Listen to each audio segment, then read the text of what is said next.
Ladies and gentlemen, we live in an age of relentless uncertainty. The world around us constantly changes, economies rise and fall, opportunities appear and vanish like mist in the morning. And in the midst of all this, there are moments, perhaps many, when we find ourselves standing at the threshold of a decision, peering into the unknown, wondering which way to go, which path to take, and which door, if any, will open. But I stand before you today with a message of hope, a divine truth echoed through the ages. God will open the right door, so don't worry. God's timing is not our timing. We live in a world ruled by clocks, calendars, and deadlines. From the moment we wake up to the time we rest our heads, we are governed by schedules, always counting minutes, days, years. But God does not dwell within the ticking of our clocks. He is not constrained by human timetables, nor is he pressured by urgency the way we are. To him, 1,000 years are like a day, and a single day can hold the weight of eternity. When we come to understand this, we will begin to rest in the assurance that his timing, though it may not always align with ours, is always perfect. There are times we ask, we pray, we fast, and we wait. And when the answer does not come when we expect it, or how we expect it, we are tempted to believe that perhaps God has delayed, or worse, forgotten. But no prayer that aligns with his will is ever ignored. Every cry of the righteous is stored like incense in his heavenly bowls. The delay you experience is not a denial. It is a divine orchestration that is unfolding beyond your sight. Think of Abraham, who waited decades for the promised son. Imagine the years of longing, the prayers under starlit skies, the aging body, and the silence. Yet when the time had fully come, at the precise moment decreed in heaven, Isaac was born. Why did God wait so long? Because he was not just performing a miracle, he was writing a message about the power of faith, the necessity of trust, and the supremacy of his plan over our impatience. The same was true of Joseph, sold into slavery, cast into prison, forgotten by men, but not by God. In what seemed like years of stagnation and suffering, God was preparing a ruler. The delay was training. The silence was shaping, and in one divine moment the dungeon gave way to destiny, and Joseph stood before Pharaoh to save a nation. What if Joseph had given up a year too soon? What if he had cursed the wait instead of trusting in it? We must begin to see our waiting seasons not as wasted time, but as sacred time. The ground may seem barren, but beneath the surface, the roots of your purpose are stretching deep. The seed of your calling is not dead, it is developing. You see inactivity, God sees preparation. You feel forgotten, heaven is making room for your arrival. You want now, God is preparing better. When we rush ahead of God, we may force doors open that were never meant for us. We may find ourselves in places we prayed for but were not ready to sustain.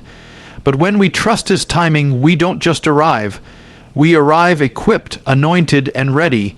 So if you are in a season of waiting, take heart. He is not slow as some count slowness. He is exact. He is deliberate, and he is faithful. His timing carries the wisdom of eternity, the mercy of heaven, and the power to do what you could never do in your own strength. God's delays are not mistakes. They are divine appointments that have yet to be revealed, and when that moment arrives, when the fullness of time is complete, you will see that not a second was wasted.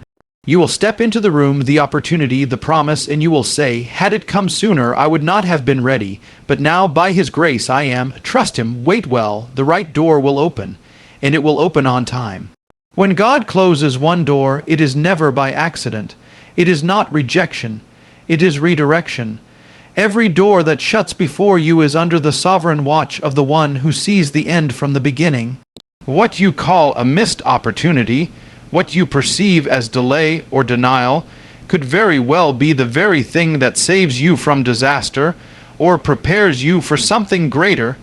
Too often, we stand before closed doors, knocking until our knuckles bleed, weeping over what was lost, and straining to understand why God did not allow us to pass through. But what if that closed door was actually God's mercy in disguise? We tend to see life in straight lines. We set our hearts on a path, a plan, a relationship, a job, and we assume that what we've envisioned must be the will of God. But the Creator does not always follow the maps we draw. He does not operate according to our timelines or our limited understanding. His ways are higher, and his thoughts deeper. What feels like a detour may, in fact, be the exact route to your divine appointment. God is not merely in the business of opening doors. He is in the business of opening the right doors at the right time and for the right reasons. Think of Joseph in Egypt. If God had answered his early prayers in the pit or in Potiphar's house by simply freeing him, Joseph would have missed the palace. Every door that seemed to shut, his brother's betrayal, his unjust imprisonment, his years of silence, was a necessary step in the divine unfolding. God was not punishing him, he was positioning him. He was setting the stage not only for Joseph's promotion, but for the preservation of an entire nation. Had any door opened prematurely, the plan would have been compromised. The same is true for you. There are doors you have begged to open that God has kept shut to protect you, to prepare you, or to reroute you towards something greater. The key is trust, not in doors, but in the one who opens and shuts them. Do not measure your destiny by what is currently accessible to you. What is locked today may be opened tomorrow. What is sealed now may swing wide when your heart is ready to walk through, and some doors may never open, not because you failed, but because they were never yours to begin with. Your task is not to force your way in, but to walk faithfully where God leads. It is better to be behind a closed door in God's will than to walk through an open door outside of it. So the next time you find yourself standing before a door that will not budge, ask not, "Why is this closed?" but "What is God leading me toward instead?" Let your eyes lift from the knob to the heavens, for it is not by chance that the door is shut. God sees what's on the other side. He sees what you cannot. And he is too wise to be mistaken, too good to be cruel, and too faithful to abandon the work he's begun in you. When God closes a door, he's not withholding something from you. He's guiding you towards something better. And when that right door opens, you'll look back with gratitude for everyone that didn't. When God opens a door, it is never random or without meaning. His doors are not simply opportunities, they are divine assignments. They are moments in time aligned perfectly with His will, through which you are called to walk by faith. But make no mistake, an open door does not mean the path will be easy. Often it means the opposite. When God opens a door, it will usually lead you into deeper dependence, greater surrender, and stronger faith than you have ever known before. An open door from God is not just about blessing, it's about purpose. It's not just about gain, it's about growth. Many people pray for God to open doors, but forget that walking through those doors often requires letting go of the familiar, stepping into the unknown, and trusting God beyond what is comfortable.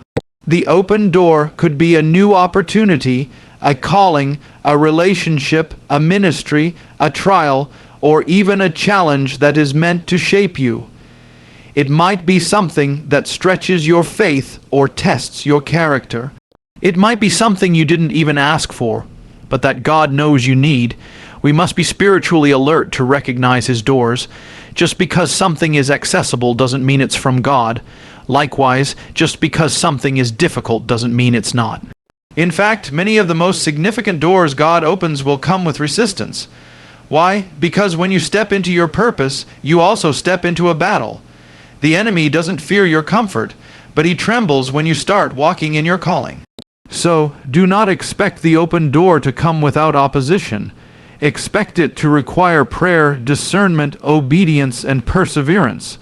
God never said, "I'll open a door and everything will be easy." But He did say, "I am with you always." That is your assurance, not a smooth path, but the presence of the one who goes before you. Remember Paul in 1 Corinthians 16:9, "For a great door for effective work has opened to me, and there are many who oppose me. That is the reality of divine doors. They are both full of promise and full of warfare. Paul did not see opposition as a sign to retreat, but as confirmation that the door was indeed from God, and we must adopt that same mindset. Do not turn back when pressure comes. Don't doubt the open door just because fear whispers. If God opened it, He will equip you to walk through it. An open door is also a test. It reveals what you value: comfort or calling, fear or faith, self or surrender. God opens doors to see if you will trust Him enough to move. You cannot pray for miracles and live in hesitation. You cannot ask for purpose and cling to your preferences. When the door opens, you must rise. You must respond. You must trust that God's timing is not accidental, that His ways are not flawed, and that His plans for you are still to give you hope and a future. Do not let the fear of the unknown keep you from stepping into the known will of God. He has not brought you this far to leave you. He opens doors for reasons beyond your comprehension, but always for your ultimate good and His glory. So when you stand before that open door, don't just admire it. Don't analyze it to death. Walk through it with boldness. Step into what God has prepared for you, knowing He is already on the other side. Because when He opens the door, He also makes the way.